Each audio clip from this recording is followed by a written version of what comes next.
Les trois types de sorcellerie dans le monde. Dans le monde des ténèbres, la sorcellerie ne se limite pas à une seule forme. Elle se divise en trois grandes catégories.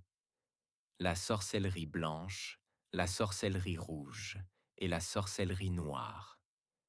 Ces trois branches travaillent ensemble dans un même royaume, sous l'autorité d'un seul maître, Satan. Mais chacune a un rôle bien précis. Une mission bien définie dans le plan diabolique de destruction des âmes. Premier, la sorcellerie blanche, les stratèges du diable. C'est la forme la plus rusée et la plus dangereuse.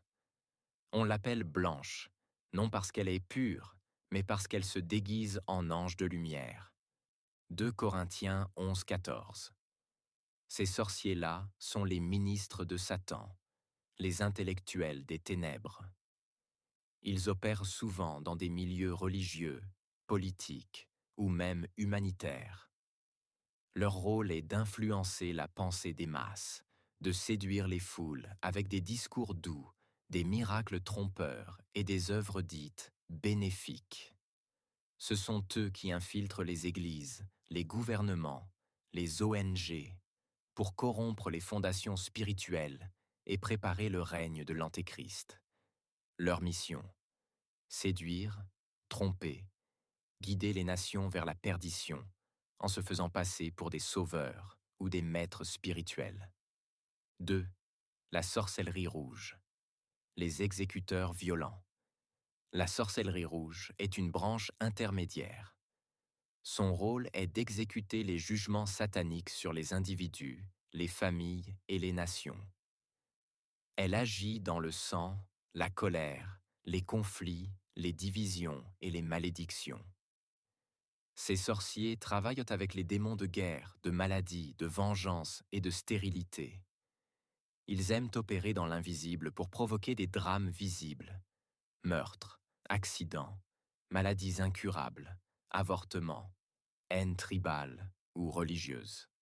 Leur mission: détruire les corps, briser les familles, semer la confusion et la haine, sans jamais révéler leur présence.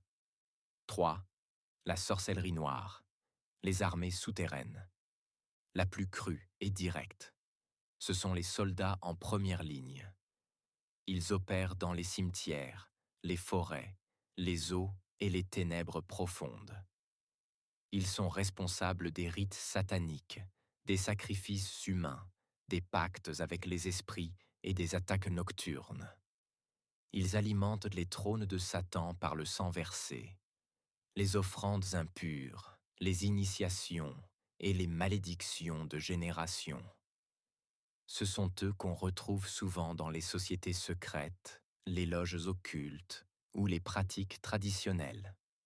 Leur mission: assurer la domination territoriale de Satan, contrôler les villes, les familles, et détruire toute trace de la lumière de Christ dans un lieu donné. Peu importe la couleur qu'ils utilisent,